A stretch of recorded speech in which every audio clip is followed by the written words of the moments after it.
Officials in Yellowstone National Park say a golden eagle has died due to lead poisoning. Now, that eagle was the first one of its kind in the park to be outfitted with a GPS tracker. Park officials say the raptor had flown out of the park and had eaten the remains of an animal that had been killed by a hunter using lead bullets. MTN's Cody Boyer is live in the studio after visiting the Montana Raptor Conservation Center to see how much impact lead could have on birds like this one.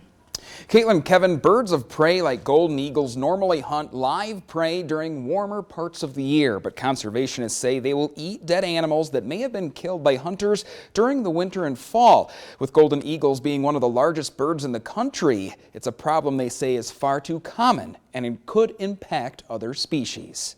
And it's also very alarming, and it happens in other species too, not just eagles. Jordan Spike is the Director of Operations and Development of the Montana Raptor Conservation Center. He says this case isn't the first one. We do all the blood testing here at the center with every eagle we bring in, and 99% of the eagles that we bring in have lead in their system. He adds some of the many raptors at MRCC already have it. This year we've brought in 10 eagles so far through MRCC, and all 10 have had elevated levels of lead in its system.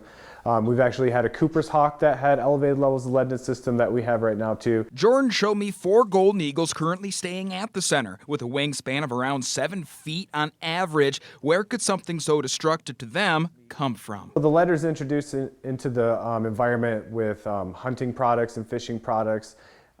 Usually, like with gopher hunting, someone will shoot a gopher with a lead bullet, leave it out there, a bird will come down, scavenge on it, eat the gopher, ingest the lead, and then therefore get lead poisoning. Now, Jordan says the big male up there on the right came in showing clinical signs of high levels of lead.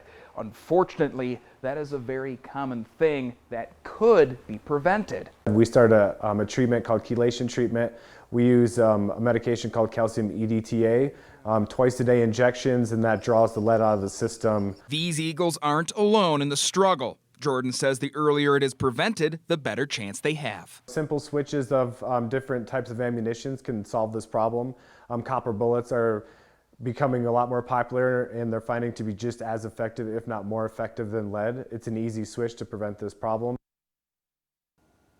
Jordan says lead tricks the body into thinking it is getting the calcium and iron it needs to survive when it actually isn't. He adds that the typical signs of a bird with lead poisoning range from clenched talons, low appetite, and a lethargic appearance to overall weakness. Back to you. All right, thank you, Cody.